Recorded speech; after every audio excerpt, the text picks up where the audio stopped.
Hello everyone and welcome to another episode of GodSaw's Turnbuckle, the wrestling video podcast I run here on the UC Campbell channel on youtube.com. And this episode of GodSaw's Turnbuckle is going to be focusing around Monday Night Raw on September 11th, 2017, which ended up being an okay show. It was a fine show. You had some really good segments in there, some really good stuff that you had inside of it, but overall was probably just an okay show. So they did start off the show actually with a remembrance of everything that happened from September 11th, 2001 with the terror attacks, everything in that sense. Good put together package, everything to go along with it. Moment of silence. You know, your traditional thing that you would typically go with.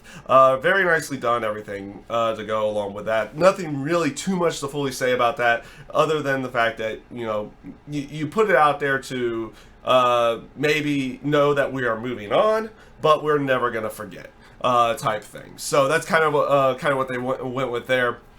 But after that, they started off the show with a match again. Well, lo and behold, the first thing that you see on the show in the terms of the wrestling side of everything isn't a promo. 2 weeks in a row. Blowing my mind here. They were blowing my mind here that they decided to start with a match each the last 2 weeks. This time around it was Roman Reigns versus Jason Jordan. Really well done match. Very good match between them. They made Jason Jordan look good inside of this match again as well. Just overall a lot of fun in this match. Jason Jordan looking good now. It's just a matter of getting his full-on other portion of his character down. We could tell he's good in the ring. Now we have to get the rest of his character down. But yeah, Roman Reigns going over in this match, much like Cena the week before, so this kind of plays into everything that they're going with. Now, this is going to play a theme to the night in general. The theme of the night is WWE becoming too smarky for its own good at this point in time. Because we saw it in two separate occasions where they're kind of breaking that fourth wall.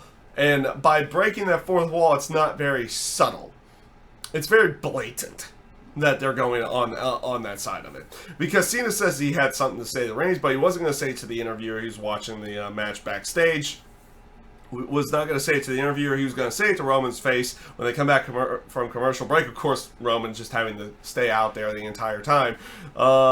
Cena comes out, and again, they kind of go ahead and they, even though you could tell it's probably a scripted aspect of everything, you could tell that they were making it feel like it was kind of a full-on shoot that was going on out there. And I think they're getting to the point with, especially Cena and Reigns, that they're becoming what I call a little bit too smarky for its own good. I personally like these promos, but then again, I read the internet sites. I do this. I fall under that aspect of it, and I do kind of like them bringing the business side of everything in there. But I am a vast minority of the people that watch wrestling in any way, shape, or form, or WWE in general.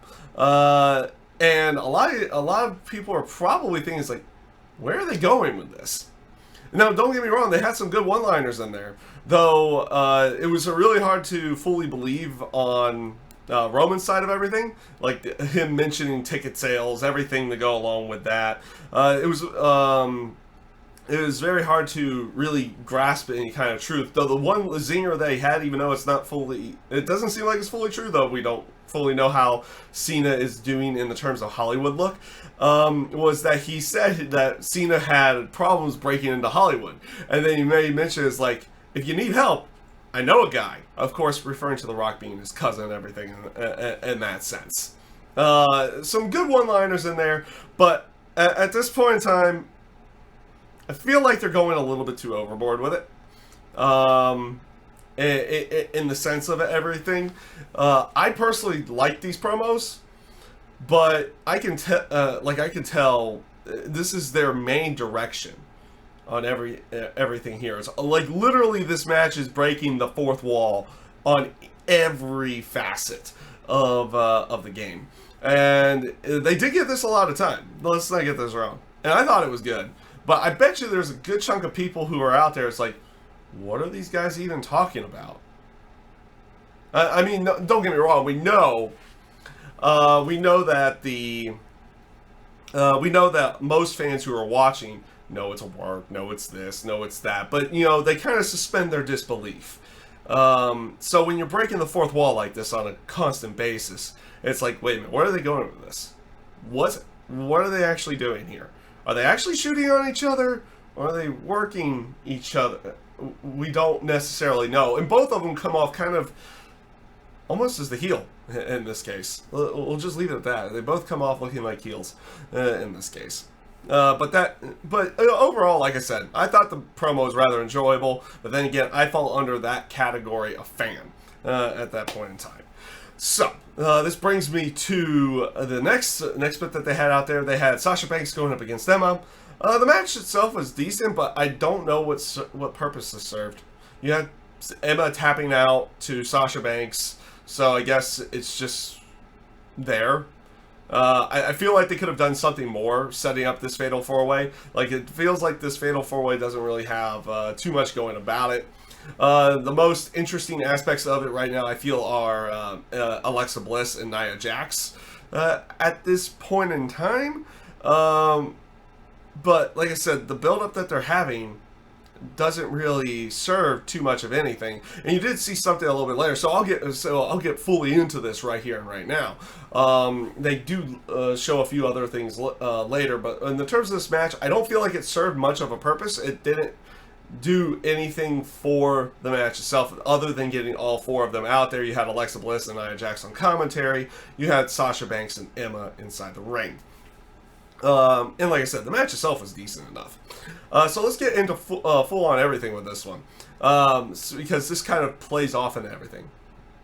A little bit later in the night, after Kurt Angle had a segment backstage, they cut to the commentators where they say they're signing the next hottest free agent over to Monday Night Raw, and they play a video package, and it officially announces Asuka coming to Monday Night Raw, and it just says coming soon. It wasn't like, oh, it's going to happen next week. It's going to happen in this case. This first of all, is like, okay, now we know where Asuka is going to be. Now the aspect is going to be, what's the storyline? I feel like, and we'll see this with probably more video packages, because they did a very good video package here, putting over what Asuka is, in the terms of her in-ring and everything to go along with it. Now, are they going to continue on with other video packages showing her that she was undefeated, held on to the NXT title for over 500 days, you know, just the aspect of who is actually ready for Asuka, or who could beat Asuka? Is that going to be her storyline coming in there? Is it just almost like a continuation of her NXT story, where it developed to was like, okay, Asuka's here, she's a dominant force, and then it became an aspect is like, who's finally going to beat Asuka? Is that going to be her? Is this going to be the continuation of that story to the main roster? Are they going to set that up right away, or are they going to build to something else where maybe they keep her undefeated the entire time, but they build it up to the same thing again? I feel like it should just be a full-on, like, this is one of those times that it should just be, this is where it ended in NXT, and we should just continue on with it, going forward. So this does lead to a backstage segment with Nia Jax and Alexa Bliss. You had Nia watching the promo package. Alexa comes in, she starts buttering up again to Nia Jax, trying to make her friend. And even comes to the point of saying, it's like, see, people are jealous because we're best friends, and Nia's just like, no, we're not best friends. Nia just completely disagrees, and she again tries to butter her up to everything. And then Nia announces that next week both of them are going to have a one-on-one match in the ring. So basically setting up kind of the same scenario that we're in right now, where you have two people with a Fatal 4-Way going in on a one-on-one match. Is it really going to serve much of a purpose? In the end, I feel like this one serves a little bit more of a purpose due to the fact that it kind of solidifies that Nia is not going to be going back with Alexa Bliss, at least in the near future, to go along with everything. So yeah, that it was what it like. Those segments they were where they were. I like the aspect of Asuka coming over to Monday Night Raw. And yeah, we'll see how they play off everything when she comes back in, and how they continue trying to build something more for this Fatal 4-Way that they've got going on at No Mercy. They got another week to do it. See if they try anything next week that kind of gives it a little bit more importance, or are they just kind of going with the factors like, here's everybody, here's the person coming in type thing. We'll see where they go with everything. So this brings us to the Brock Lesnar segment. Oh man, this segment. This was good. This was a good one. So Heyman comes out, he puts over Strowman, calling Lesnar an underdog to a certain extent, says he's bigger, he's stronger, but he goes off and says, is Strowman the baddest dude or the baddest guy? And he even brings up the whole aspect of what they say in UFC for to the fighters as they get ready. It's like, fighter, are you ready? And he goes to Lesnar, it's like, fighter, are you ready? And it's like, of course he's ready. And he calls out Strowman, and then Strowman just comes out. They go at each other, big brawl. Lesnar finally gets a suplex on Braun Strowman, and Strowman no-sells the crap out of it. Now, and then beats him down afterwards. But here's the biggest difference with this one. A lot of the other times that somebody actually gets their way on Brock Lesnar, or gets one up on Brock Lesnar before going into the match, it's just they get the one up on him. They just take him out. You don't get something special. You get something a little bit different here, because the aspect of Strowman no-selling the suplex. You have Lesnar turn around, and he just he legitimately has a scared look on his face throughout this entire thing, and then Strowman just destroys him after the fact. And Heyman's losing his mind, everything in that sense. It was really well done. It was a great segment. You had it end with Strowman with the Universal title standing over Lesnar with one foot on, which you don't usually see something done like that as well. Really well done. I thought this was really well done. So this brings us up next, actually, to a Goldust and Bray Wyatt match. And you had a quick promo beforehand. And I like what Bray was actually saying. Bray, over the last few weeks, is putting a lot of context into the Demon character and Finn Balor, and also playing it off on what Goldust is, saying that Goldust basically hides behind the paint, and that's what it's just a mask for him to mask the person that he really is, and you will place that off as Goldust is just like Finn in that sense, in the terms of Finn being the Demon.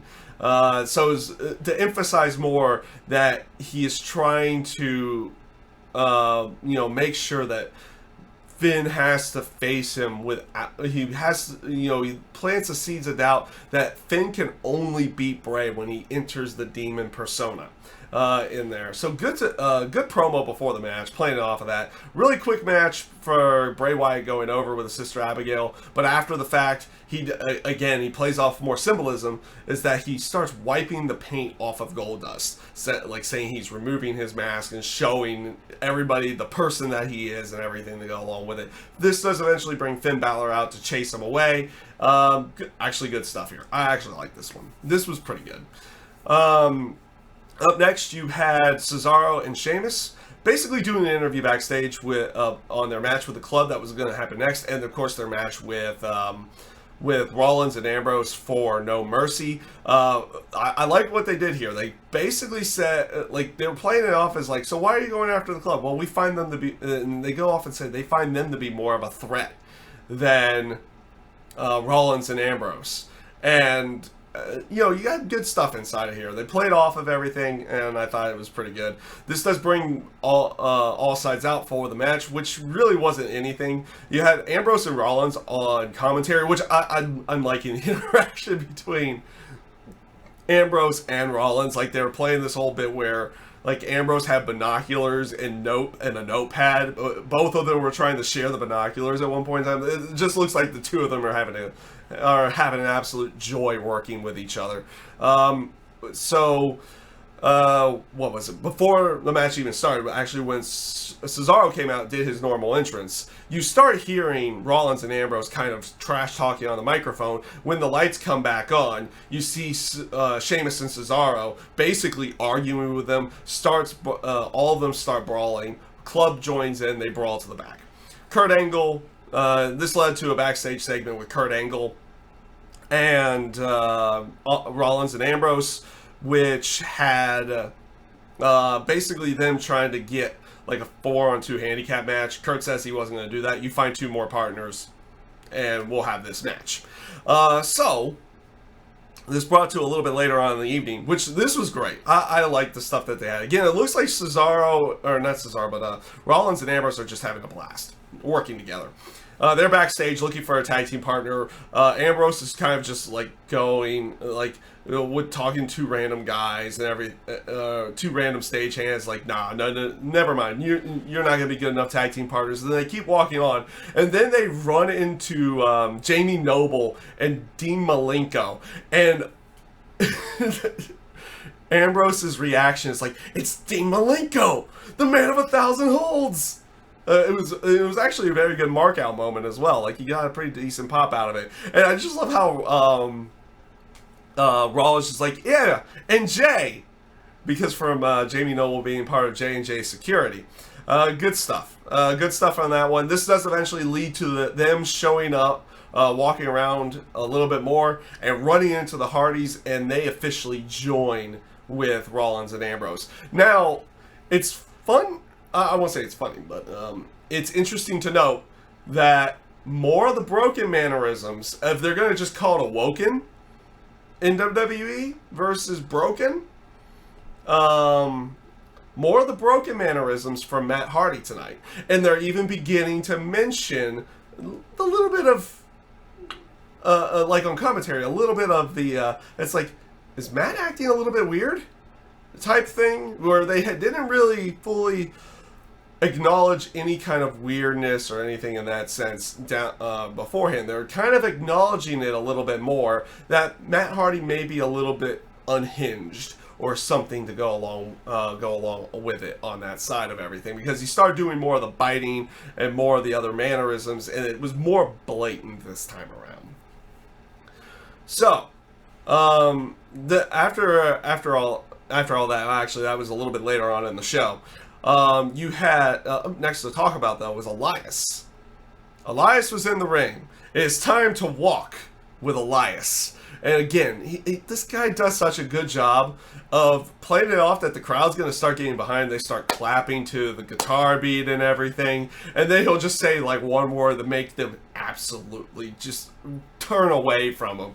Like knowing that he's going to say like Anaheim sucks or something to go along with that. In this case, since they were in Anaheim. Good stuff from Elias again. It's like he does such a good job. It makes it look like that the crowd's going to get behind Elias. And then he just rips it right away from him. You can tell he's having a blast while he's out there.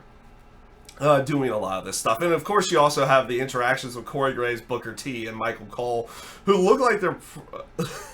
It's just like how they keep playing off of this. It's like you have Michael Cole and Booker T, who's absolutely loving Elias' stuff. And then you have Corey Graves, who back in NXT was like, you know, he's playing off of that, where he didn't like any of that kind of stuff. This does eventually get interrupted by Kalisto, who came out. They had a match, decent enough match, pretty quick. Elias going over in the end. Not too much to really talk about here. Kalisto at least got a little bit more a little bit of offense into this one, and it wasn't a total squash, but you could kind of tell it was a squash in that sense of everything. So up next was actually John Cena versus Braun Strowman. They've been advertising this throughout the entire night, even kind of playing it off a little bit during Cena's promo as well earlier in the evening. This was a good match. They gave it a good amount of time. A little bit awkwardness towards the end because of just on the aspect of how the DQ went. I'll talk about that in a little bit. But throughout the entire match, you could kind of just tell that Cena was like really selling the aspects of Strowman's power, even looking scared in certain aspects of the entire match, even from the beginning and going on forward into the match itself. You even see a little bit of a scared look in his eyes. The ending came off as a little bit weird because Cena was running around the outside to start charging Strowman because he had just hit an AA and Strowman had gotten outside. Strowman had picked up the steel steps and decided to bash it right into Cena. This didn't call for the DQ. This is where a little bit of the weirdness goes into this match. But it was afterwards that Cena gets the victory by DQ because Strowman power slams him onto the steps inside the ring. So there was a little bit of awkwardness there, but good job of selling Strowman's power, everything in that sense. Like, Cena really sold the factor of, like, being kind of scared of this guy. Even though Cena usually doesn't go into a match scared in any way, shape, or form.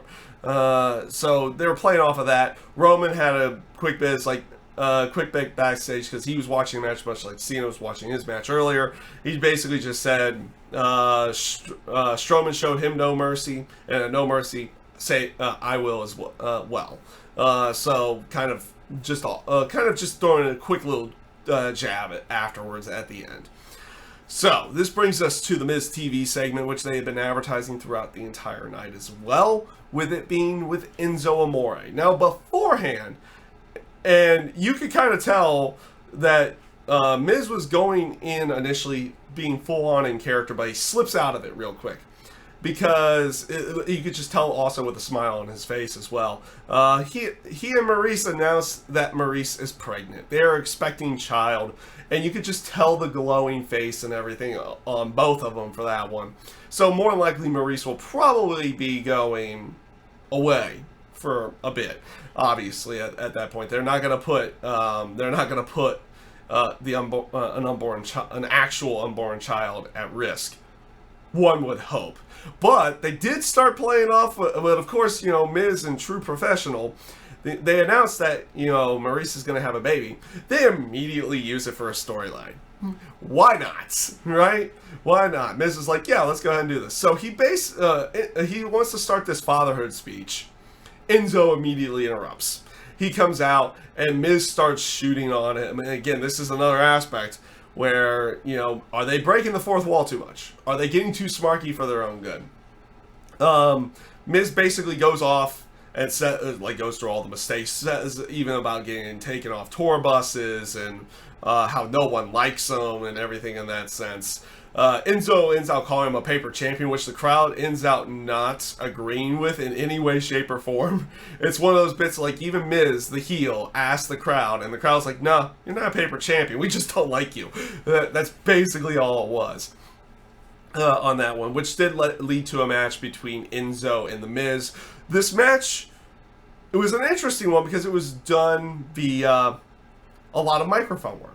So you had a little bit of a sloppy exchange at the beginning of the match. This does bring Enzo to get a microphone on the outside. I like the line that he gave. The digs that they were giving were you got the proper reactions for him, everything in that sense. And actually, even beforehand, before talking about it, going fully on into the match, he also had Miz, like, during his promo, putting over the rest of the 205 Live guys and saying that the only reason why Enzo is there because no one likes him, and says that there is no way you can hang with any of them. That's why you're cheating so much and doing all this kind of stuff in these matches. And he even puts over Neville. It's like, Neville's a guy who comes out here and wants to perfect his craft at all costs and everything.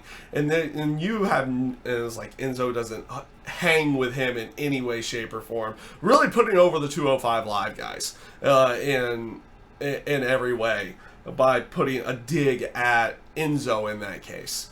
Now, for what they were doing in this match, which was a lot of microphone work to go along with it, was Enzo, after that sloppy exchange at the beginning, goes like, you may be an A-list celebrity, but your wrestling moves are straight to DVD. So, decent dig there, because a lot of Miz's movies are straight to DVD to go along with it.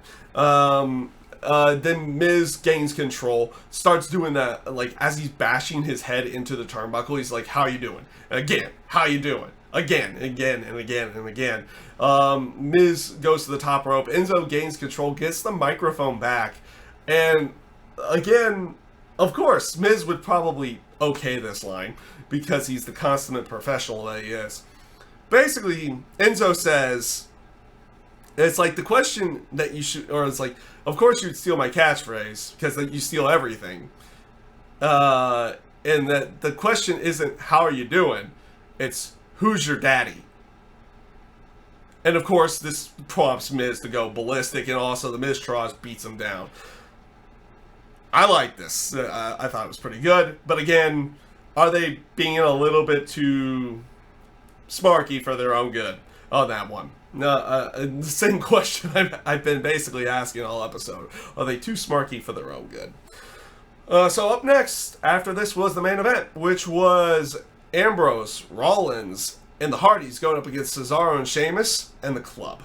This was a good match. They gave it time, but it was like you kind of knew where they were going with this one. That Ambrose, Rollins, and the Hardys were basically going over in this match.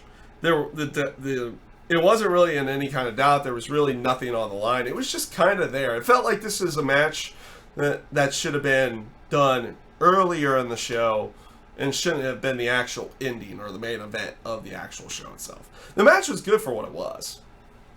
Good in-ring action, everything in that sense. So it's not to say that it wasn't entertaining. It was just like there was no doubt really in this one. That was kind of what that one is.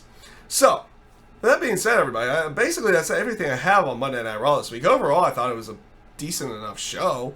I found certain things to be pretty good, other things to be kind of meh.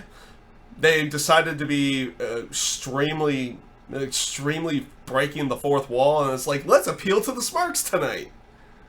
Again, with a lot of their promos and everything. So, overall, I thought it was a pretty good show. Decent enough show. Wasn't a great show by any stretch of the imagination, but they're leading into No Mercy, and you had some really good stuff with Brock and Strowman. I like the stuff with Cena and Reigns, even though I feel like they're probably going a little bit too overboard with breaking the fourth wall in their promos at this point in time. But yeah, overall, not a bad show. So with that being said, everybody, that is everything for this episode of GodSaw's Turnbuckle. I thank you guys for watching. Have a great day. Later.